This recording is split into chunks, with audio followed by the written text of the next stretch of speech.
So let me set the scene for you. You're on Spotify trying to find your favorite playlist, but all you're being shown is podcasts. So you keep scrolling and eventually find audiobooks. Oh, maybe I'll click this tab. Courses? Oh, Gary Barlow. I don't want to learn how to be Gary Barlow. I simply want to listen to Gary Barlow. People in the office right now are probably very concerned about what's going on with me. Just like Gary Barlow. Anyway, the point here is that it's fair to say Spotify is getting a little bit messy. And for God's sake, don't tell Spotify DJ, but I've been thinking of moving on. Hey, what's going on? I'm being this AI best friends now. I'm a real person. So I began looking at some alternatives, and there's actually loads of choices these days. From YouTube Music to Tidal to even Amazon Music, which is included for Prime members. But when looking at the overall popularity, Apple Music is still actually the second most popular music streaming service. So this led me down the path of comparing the two, Spotify and Apple Music, and deciding if I should stick or twist. In this video, I'm going to take a look at the music and podcasting aspects of both platforms and decide which is best. However, I won't be point scoring. I'll simply be relaying the facts of both services and letting you make up your own mind. So if you are in a similar boat, then hop in my boat and let's head downstream, or should I say downstreaming service. But first, a quick word from our sponsor, Matchmaker.fm. If you're a podcaster, it can sometimes be a bit difficult to find guests. Equally, if you're a guest looking for podcasts to appear on, it's not always easy to find them. Thankfully, our sister company, Matchmaker.fm, has an app to do just that. With over 70,000 users, Matchmaker FM is the best place to find, contact, and collaborate with like-minded creatives. Cut out all the time wasters and build a community of world-class content creators. And the best part, you can sign up today for free. So head over to Matchmaker.fm to get started.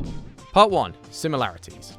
So before we get into a big scrap about which is better, it's important to first note that there's actually quite a lot similar between the two. So let's do some quick-fire similarities. Both services start at $10.99 for individual plans, and both let you play music on most devices such as smart speakers, and both even allow you to download songs for offline listening. They each have desktop and mobile versions of their apps, and even have browser versions. Both now have a mini player that you can plop anywhere on your desktop, which is obviously great for working. Oh, they also have widgets too on most mobile devices.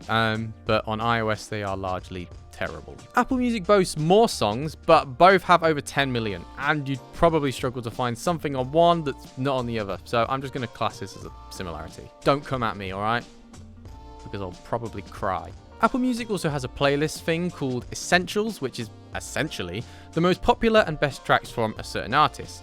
And Spotify has this too, but it's called This Is, insert name here. Spotify does actually seem to do a better job with this because they automatically create these for each artist, so no matter how many followers or listening figures they have, you get one of those playlists, whereas Apple Music seemingly only does it for the bigger artists, or artists over a certain amount of followers, which is a bit annoying. Sometimes you miss some. Both have extensive algorithms that will learn what you like and suggest more of it. Spotify even has some AI functionality in the form of DJ, or X, which will suggest new songs and get very upset when you think about leaving. I'm doing that.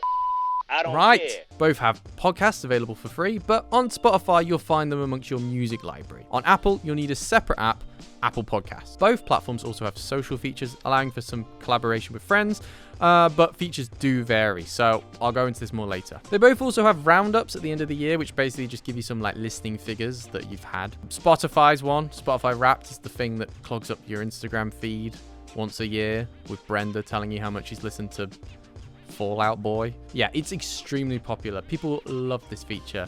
And Apple has Apple Music Replay, which is also there. Right, okay, wow, geez, that was actually quite a lot of similarities. Maybe we don't need to do differences. Let me just take a look at the list. Okay, no, yeah, we need to do differences. Chapter 2, differences.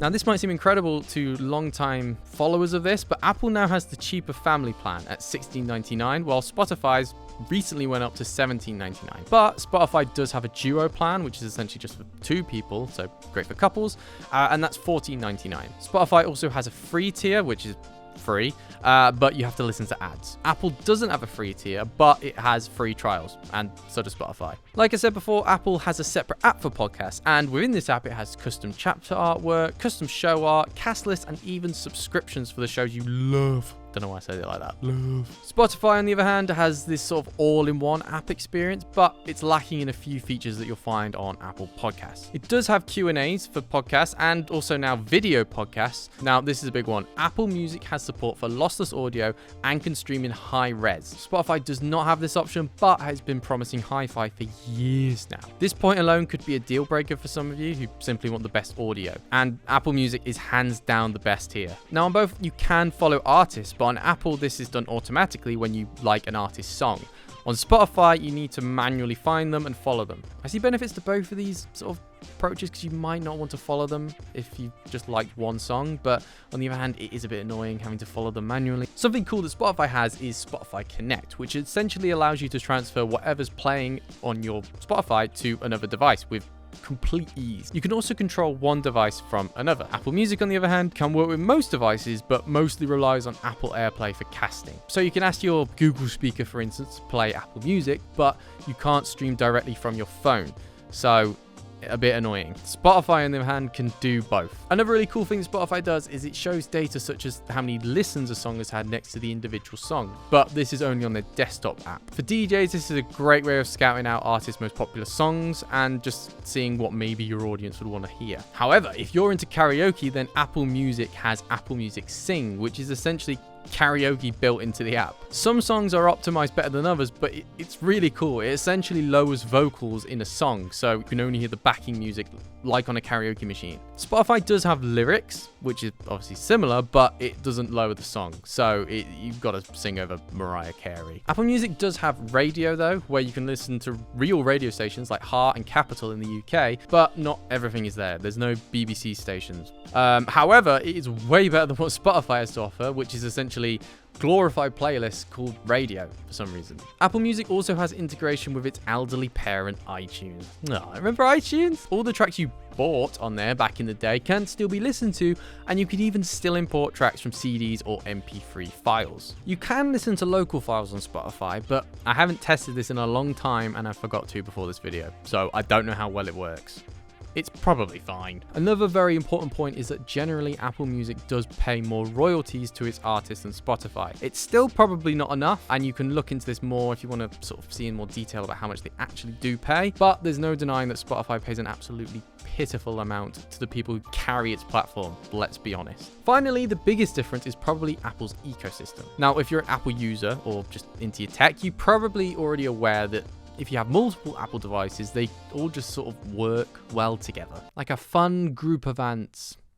You can upload a picture on your iPhone and find it on your Mac in seconds, and you could upload an iCloud file on iCloud incredibly easy. And the same goes with Apple's software. Using Apple Music on an iPhone with AirPods is an absolute joy. You see, Apple Music has this thing called spatial audio, which on AirPods works exclusively with Apple Music, and it lets you listen to music in this sort of 360 soundscape thing. Now, it's a bit of a gimmick, don't get me wrong, and you won't want to listen to it all the time, but sometimes you'll whack it on for a song designed with it, and wow, it is wonderful. I listened to the Oppenheimer soundtrack with it, and it genuinely made me feel like I was back in the cinema. The only difference was I didn't need a Wii. So basically, Apple Music works great with Apple devices, and Spotify will never be able to compete here. But Spotify works great with more non-Apple devices and is basically available on everything from your TV to your kitchen fridge. That's why it's always important to make sure that your devices can access the music platform that you ultimately choose. Part 3, Spotify, positives and negatives. Okay, so now that that's out of the way, let's take a deeper dive into each of them. And first of all, let's have a look at some of the positives and negatives you might find if you go for Spotify. Now, of course, a lot of this will be personal preference, as one person's positive is another person's negative, such as shuffle is like it's completely broken sometimes. I was using the desktop app to listen to Spotify while I wrote this script, and it seemingly just turned on and off without any input from me. And it's made worse by the fact that Spotify also has this thing called Smart Shuffle now, which essentially shuffles your songs and occasionally whacks in a song it thinks you might like. So this isn't a song you've liked already or even listened to sometimes, it's just a random song it throws in there because it thinks Rowan will like this. And sometimes Rowan doesn't. Like, yeah, maybe a few times I've gone, all right, yeah, this is cool. But a lot of the time I'm like, no, stop. And it's so easy to switch it on by mistake. Or sometimes it just goes on by default when you click shuffle. It's not even like there's two separate buttons to shuffle. There's literally one button you have to click through to get to shuffle, no shuffle, or smart shuffle. Oh my god. However, not all new features from Spotify are awful. Like I said previously, Spotify is adding content like it's going out of fashion. First, podcasts arrived, obviously, but in the past year alone, we've also had the arrival of audiobooks and even courses. Some audiobooks are even included in the subscription, which is amazing because, some people might be using Audible or another subscription service just for audiobooks, and they might not even need to pay for that anymore. So yeah, of course, this is a positive. There's no way of seeing this as negative. But like Smart Shuffle, the way it's been executed is baffling. While more stuff keeps getting added, it feels like the interface on both desktop and mobile hasn't really adapted well enough to include them. This might actually be my number one gripe with Spotify in 2024 actually, and this may have been the thing that pushed me over the edge to go, you know what, maybe I want to move. Like when users don't even realize that a new feature exists, I think that's when you know you've got a problem. For example, someone in our office the other day recently said, oh wow, Spotify's got courses now. That's mad. Spotify added this huge new thing in the form of courses, and they're essentially hidden. Most people will never know they're there. And if you think, oh, well, I'm up to date with it, I know this.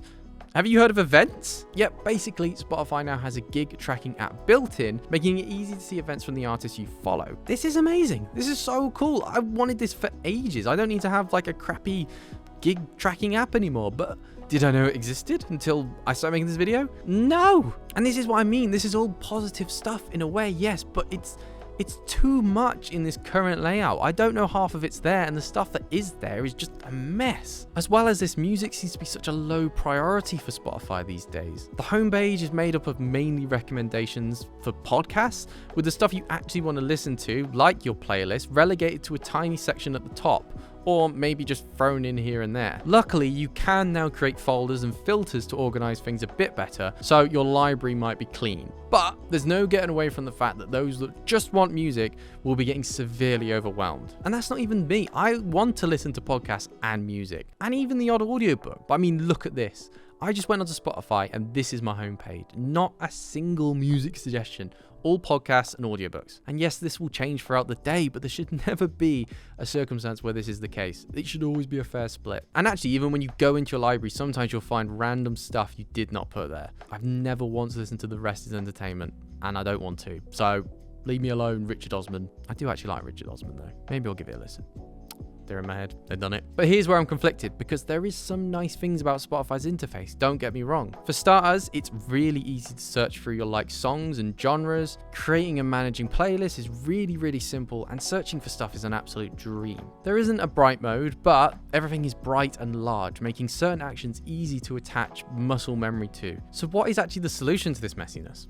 I don't know. I genuinely don't know. Maybe specific sections at the top to keep music, podcasts, audiobooks and stuff separate. They do have this now, but on the homepage it's still just a mess. Or, have a specific Spotify app for each, like Apple does. I don't know. I'm not an app designer, and if one of the app designers watching this video, they're probably telling me to shut them. I'd say my favorite thing about Spotify is the recommendations. Especially if you've been a user for a while, you probably noticed that it learns really well what kind of stuff you like. There's seemingly endless genre playlists created for you by Spotify, and this stuff updates all the time. Spotify even has several playlists dedicated to showcasing new music to you in the form of the Release Radar playlist and even Discover Weekly. Now these update only once a week, but I'd be pretty lost without them. These things are great for finding new tunes. Now it's not always accurate, don't get me wrong, and sometimes Spotify creates playlists that are just bizarre, and sometimes they just reuse the same few songs you're currently listening to a lot. But overall, this is probably Spotify's biggest draw. Want to listen to your current favorites? Well, there's a repeat playlist for that. Fancy some old classics? Check out the Time Capsule playlist. Want a daily updated mix? Then there's 5 daily mixes to choose from every day. And fancy merging your music taste with a friend? Well, you can invite them to a blend playlist. There's so many possibilities, and I haven't even mentioned Spotify's AI features yet, because I don't really want to. Fine, we'll talk about it. Yuck. It was only a matter of time, wasn't it, before Spotify jumped on the AI bandwagon, and they did it very quickly, actually.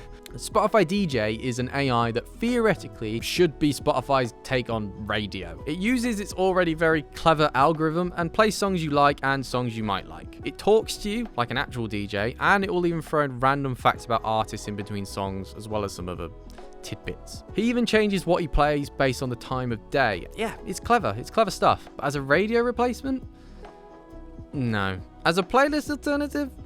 Yeah, it's quite fun, but gets annoying after a while. There's also been a number of occasions where I've been listening to a song, it's faded out, there's been like 2 seconds of quiet, and then, hey, it's your DJ X! DJ is still in beta though, and still very, very basic. You can't customize the voice yet, or even like adapt it in any real way. So it'll be interesting to see how this evolves on the platform in the future. But this does bring me on to another big negative for Spotify. And I've kind of touched on this with all the points so far. I sometimes get the impression that the devs at Spotify will release a feature or announce a new feature and then just get distracted by something completely different. And there's also like Spotify Hi-Fi, which I mentioned, which was announced like 2 years ago and it's just been dormant. We've heard nothing about it. I don't even know if it's ever going to arrive at this point. The company seems to prioritize other stuff these days. And like I say, they really want to be the everything audio app, and that's fine. Some people will love that, but long-time users like myself kind of miss the simplicity of the old days. I think a good comparison here is actually Google.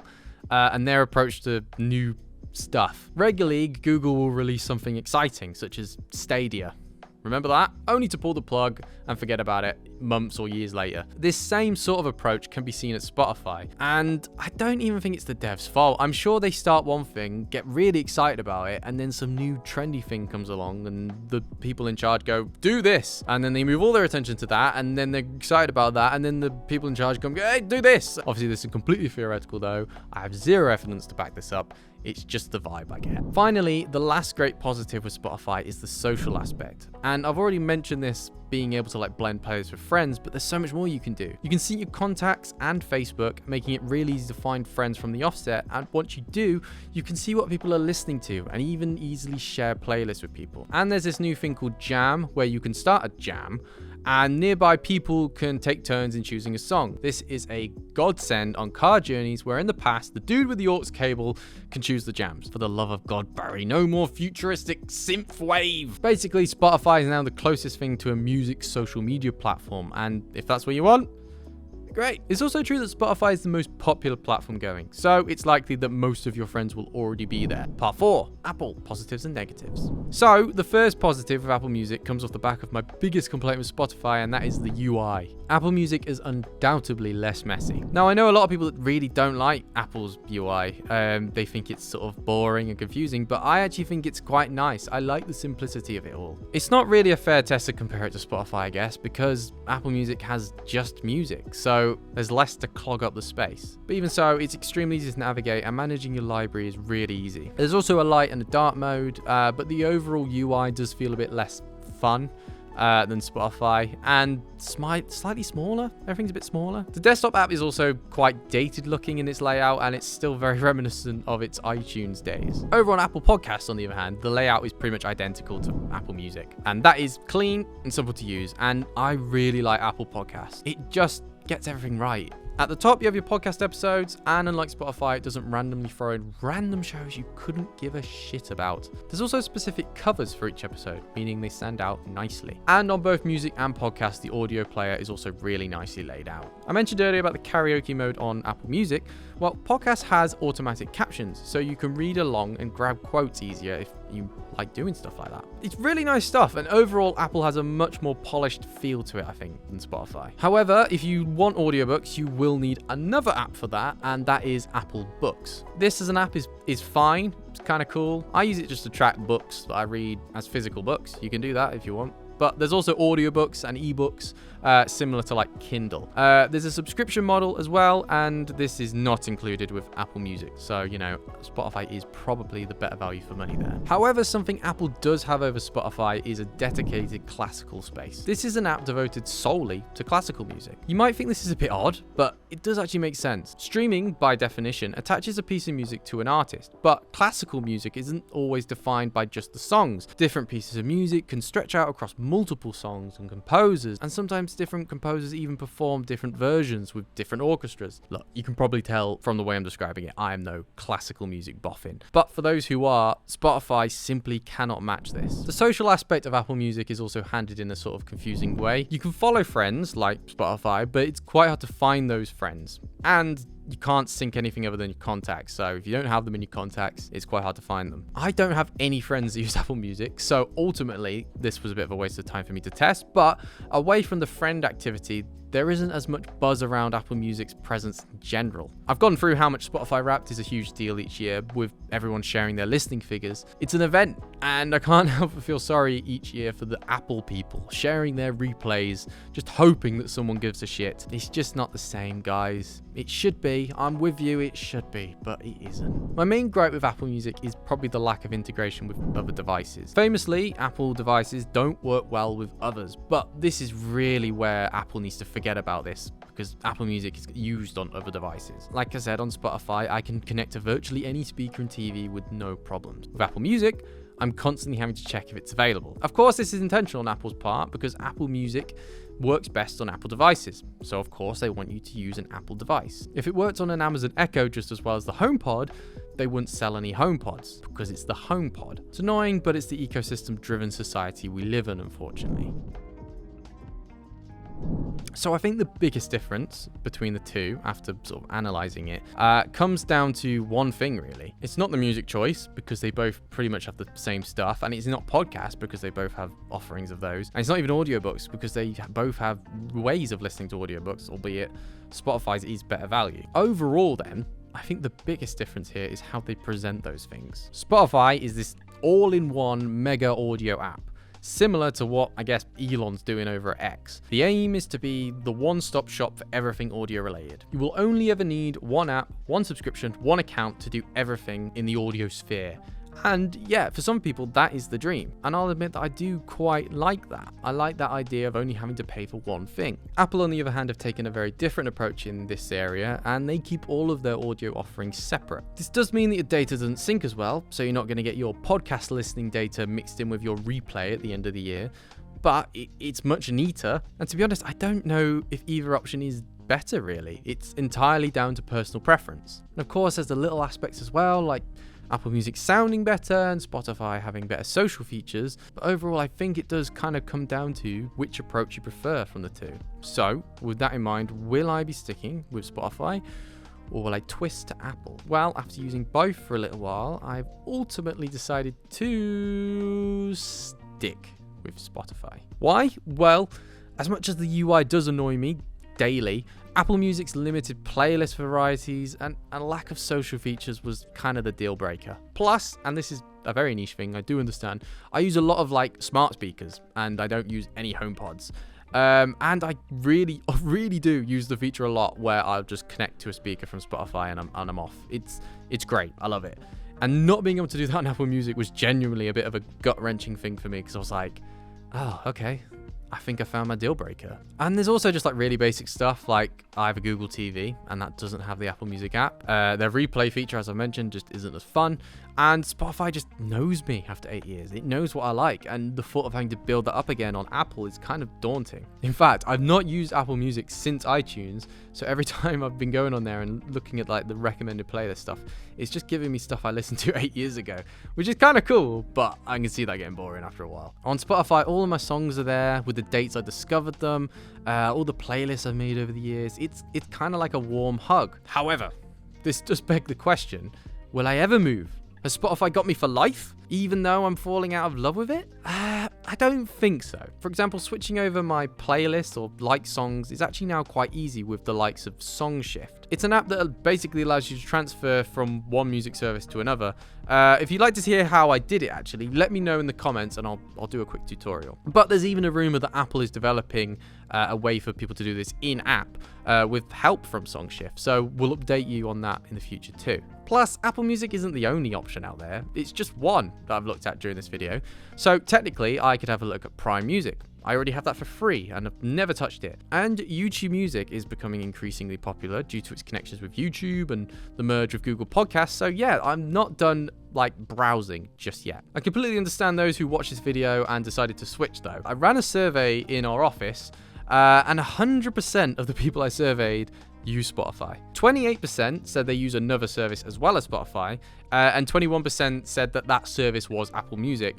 But there's no getting away from the fact that they all use Spotify. That's incredible. And these are like audio professionals too. They know that other services exist and they know that they all offer potentially a better experience. But in the feedback section for positives, the number one thing mentioned above all, is the all-in-one experience. In terms of negatives, the UI was obviously a big one, but also artists not getting paid enough. So perhaps over time, as other streaming services catch up and maybe copy Spotify a bit, as well as doing things a bit better, maybe that'll change. But as of right now, Spotify does reign supreme.